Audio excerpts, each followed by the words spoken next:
Hey everybody, we are into double digits now. It's episode 10, and we've had multi-part episodes, but technically speaking, episode 10 of I Just Clocked Off.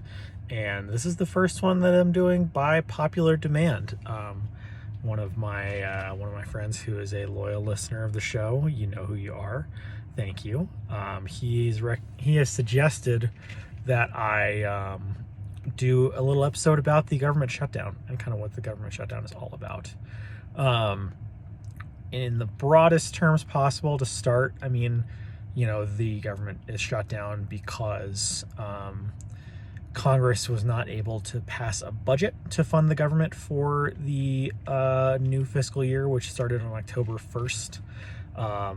The government has shut down a few times in recent memory. I believe the most recent one was 2018 into 2019. So that started in October and went all the way into early January. That was obviously during Trump's first term. And then there was one during the second Obama administration. I think it was in 2013, if I remember correctly. But that's kind of the history of government shutdowns we've had recently. As far as the mechanics of this particular one, the main policy issue here is healthcare. And, I think whenever you're talking about politics, I think it's useful to look at the policy as one part and the politics as another one. So we'll start with the policy. The policy that's in question here is Obamacare subsidies. In 2021, Congress passed enhanced Obamacare subsidies. So essentially what those did is they bumped up the income level at which people were eligible for those subsidies. So people making up to 400% of the federal poverty level are eligible, which as of today is like $104,000. So a lot of people can get these. And it also, regulated the amount that people could pay in premiums. The amount is as high as 8.5% of their income. And so these subsidies have been really effective in, expanding people's access to healthcare. In 2019, the uninsured rate in America was 9.2%. In 2023, after those subsidies had been in effect for a couple of years, it dropped down to 7.9%, which doesn't necessarily sound like a lot. I mean, that's a difference of less than 1.5 points. But it's the lowest share on record of uninsured people. And in a country of over 330 million citizens, 1.5 points is a big difference. And so those subsidies are set to expire at the end of this year.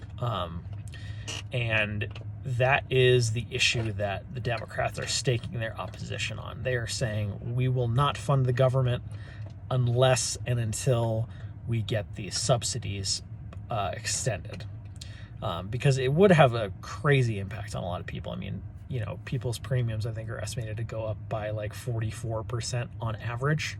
So that's about $700 a year. Again, that's on average. So, I mean, if you have a family, then that could be, we're talking thousands of dollars. So this is a big deal. And obviously, shifting over to the politics of the situation, Obamacare was pretty much without a doubt, the biggest non-tax legislation to be passed in the last 20 years. I mean, this was huge, and this was obviously the thing that Barack Obama ran on. Barack Obama is the last really popular national Democrat that we've had. During the Biden administration, that's when they passed those extensions. So, I think the extended subsidies made Obamacare into what it was originally intended to be. There's still no public option, which was a big part of Obama's initial campaign. But it made Obamacare really effective as a welfare tool. And so the Democrats want to protect that. They want to make healthcare front and center. It really has kind of shifted into the background over the last couple of years as a political issue. And it's something that's really popular, and it's been a big success of the Democrats. So naturally they want to defend it. So shifting more into the politics of the situation, we have that, the Democrats wanting to kind of cement their legacy on healthcare. It's also, I think it's a convenient policy to center their opposition to the Trump organization around, the Trump administration, I should say. Trump organization, that sounds more like a business thing, but the Trump administration. The congressional leadership of the Democrats, specifically Chuck Schumer, had a chance to hold up a continuing resolution back in March to fund the government, and ultimately caved on that. It made people really, really upset. And I think Schumer and Hakeem Jeffries have really wanted to just keep doing what they've always done, which is basically nothing. And they want to present themselves as the lesser of two evils. They have said before, and it's been, people in their staff, it has been leaked to the press that their initial strategy was just like, hey, we're not going to do anything. We're going to let, baby Trump tucker himself out, basically. We're just going to let him cause a bunch of mayhem and, screw things up.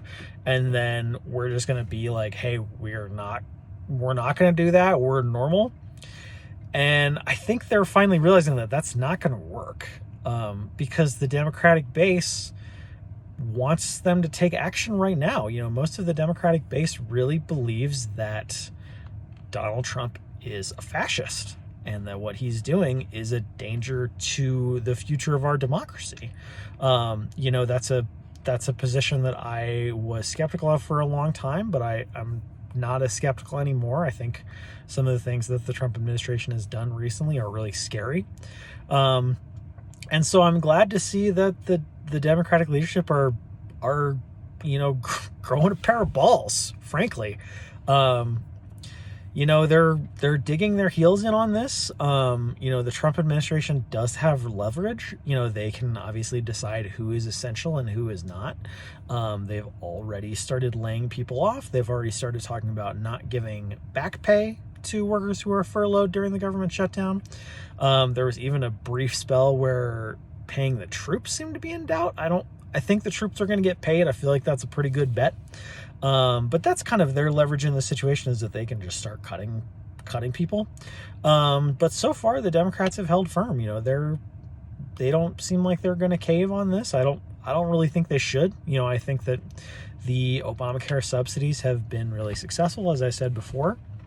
And I think that they just got to do something. The Democrats have got to do something. They cannot just wait for this to play out.